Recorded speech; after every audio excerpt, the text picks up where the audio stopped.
En el capítulo de hoy quiero hablaros de cómo era el Afganistán de principios del siglo XXI. Yo viví cerca de 8 meses en el 2001 y en el 2002 en esa parte del planeta. Ya las mujeres utilizaban el burka. Había tantas minas, como se dice, que efectivamente dejó un reguero de mutilados y de muertos. De todo eso y de muchas más cosas vamos a hablar en este capítulo. No os lo perdáis.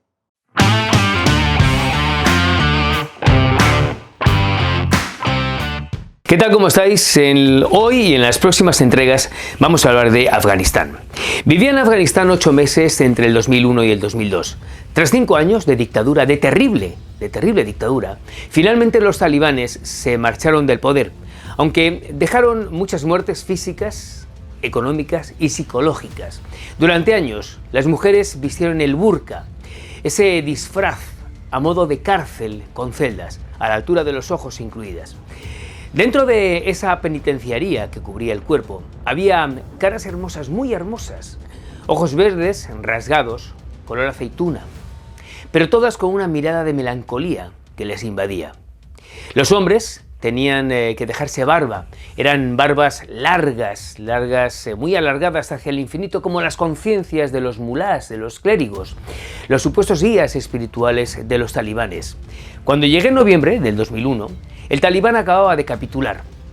Las tropas estadounidenses, junto con la guerrilla de la Alianza del Norte, lograron echar a ese régimen medieval, aunque no desapareció nunca del todo, aunque eso desde luego también lo voy a contar en otro podcast.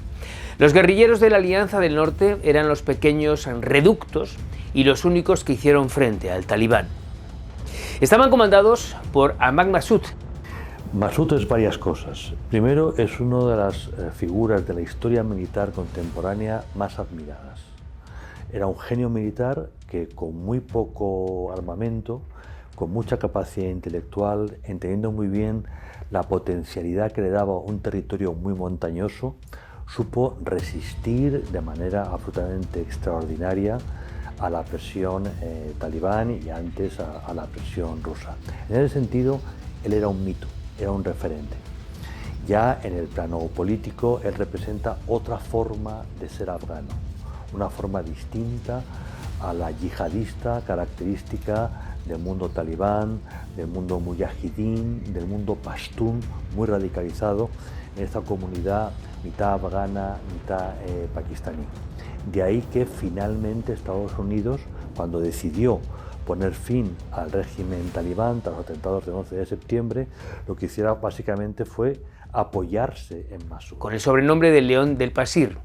Casualmente era el único guerrillero que luchó contra el talibán y que murió en un atentado el 9 de septiembre del 2001, 2 días antes del atentado, del famoso atentado de las Torres Gemelas. Al-Qaeda fue quien lo asesinó. Unos supuestos periodistas, que realmente eran terroristas, fueron a entrevistarle. La cámara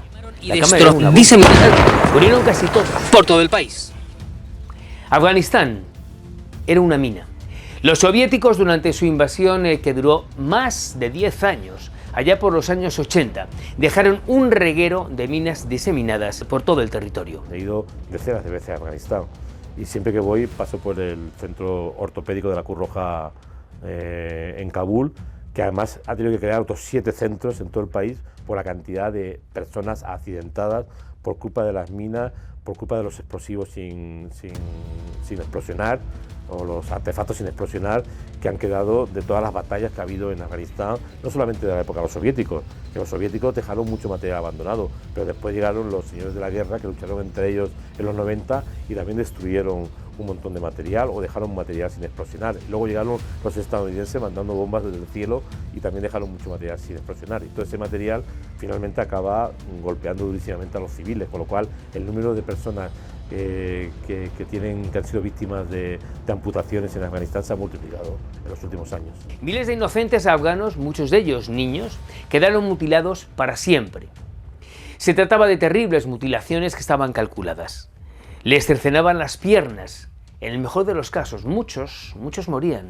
Sus vidas quedaban completamente rotas. Muchas de aquellas minas que dejaron los soviéticos estaban en los campos. Otras estaban en las cunetas. Había un reguero de ellas en el camino, desde el aeropuerto de Bagram hacia Kabul. caminos muy difíciles, destrozados por la guerra. Carreteras sinuosas donde a cada rato hay señales de combates feroces, bien por las minas que sembraron los talibán o por los tanques inservibles destrozados por el tiempo y la guerra. 5 puentes destruidos que el líder de la Alianza del Norte, asesinado 2 días antes del atentado contra las Torres Gemelas, Massoud, voló para impedir el paso de los talibán hacia el norte en el 97. Hoy han puesto frágiles barras de metal mezcladas con cadenas de... La llegada a Kabul era una vuelta a mundos muy anteriores. En Kabul, la capital, pude ver muchas casas y muchas ventanas que estaban pintadas de color negro. Me llamaba mucho la atención, la verdad. Y aquí y allí, en ese triste Kabul, le preguntaba a la gente por qué había ventanas pintadas de negro. La respuesta es que en esas casas vivían viudas con hijas, con descendencia femenina. El marido había fallecido y no tenían descendencia de varones. En cualquier caso, estaban condenadas a morir. Si salían a la calle, los hombres las mataban con a pedradas. Si se quedaban en casa, morían de inanición, morían de hambre. Pero fue una de las muchas huellas que dejó el terror del talibán. Lo que hace referencia es a una forma de entender el papel de la mujer y consiguientemente una manera de entender el Islam. Todo eso no está en la tradición afgana, está en la tradición saudí, está en la tradición del Golfo Pérsico. Parte del legado de la influencia islamista de los saudíes en esta zona es precisamente esta manera retrógrada de entender el papel de la mujer. Hoy Arabia Saudí está en otras historias, porque ha descubierto que ha sido aprendiz de brujo, que ha invertido mucho dinero en alimentar a los que finalmente han descubierto el Mediterráneo, es decir, que han descubierto que nada hay más corrupto que Arabia Saudí. Y son los yihadistas, son los islamistas los que hoy van contra Arabia Saudí. Es decir, Arabia Saudí ha estado alimentando a su enemigo. Dicen que no hay una máquina del tiempo, pero no es cierto. Sí existe la máquina del tiempo. Mi viaje a Kabul fue un viaje de 200 años en el tiempo. 24 horas antes de llegar a Afganistán, a Kabul, estaba en un restaurante de la Ciudad de México con mi familia, algo que no volvería a pasar en los próximos 8 meses. Me despedí de mis amigos y de mis familiares desde mi celular, algo que no pude volver a hacer en 8 meses porque no había ni celulares ni había tampoco señal. Me duché con agua caliente, esa fue la última vez que lo pude hacer en 8 meses porque tampoco había agua caliente. Un avión de Naciones Unidas, repleto de periodistas, nos llevó a Kabul. Al Kabul del siglo XIX. Más de la mitad de la capital estaba destruida por la invasión soviética, por las luchas intestinas entre los mujahidines en los años 90 y los bombardeos de los B-52 estadounidenses. El cine, que en otras épocas era casi mítico, se prohibió. Lo mismo pasó con los teatros que se convirtieron en mezquitas, las convirtieron en mezquitas. La radio, la televisión, las mismas fotos también desaparecieron. Se estableció un control completamente de los movimientos de los ciudadanos. Las mujeres no podían hablar en la calle.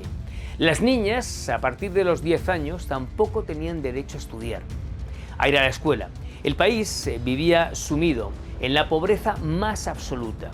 Su única posibilidad de explotación era la amapola, el opio, el padre de la heroína. Solo había una calle en Kabul, Chicken Street, donde funcionaba el mercado negro y las antigüedades, pero estas eran demasiado caras para los afganos, que se levantaban a diario con la congoja de saber cómo iban a conseguir comida para poder sobrevivir ese día. La otra distracción era hacer daguerrotipos en las plazas. Sí, se trataba de esos daguerrotipos como las instantáneas del siglo XIX.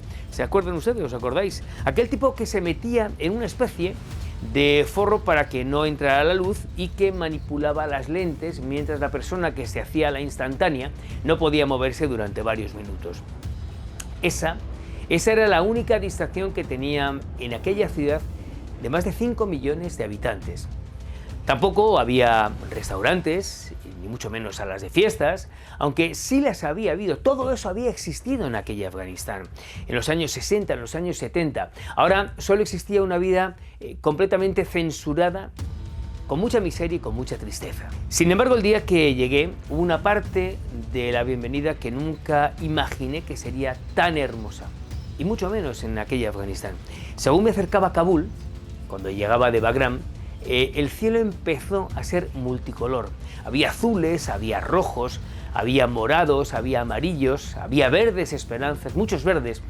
Miles de niños afganos, fíjate, es curioso esto, muchos niños afganos salieron a la calle a volar sus papalotes y entonces el cielo dejaba de ser azul y se convertía en un cielo multicolor que se movía sobre sí mismo. Era el único juego que tenían aquellos niños y que también se lo habían prohibido el régimen del Talibán. Aquel régimen tan duro. Incluso los papalotes podían ser peligrosos para aquel régimen. Por eso, su mejor manera de protestar ante ese régimen era hacer volar aquellos papalotes. Unos inocentes papalotes por el cielo. Ahí estaba, en un Afganistán que después de 8 meses llegué a amar.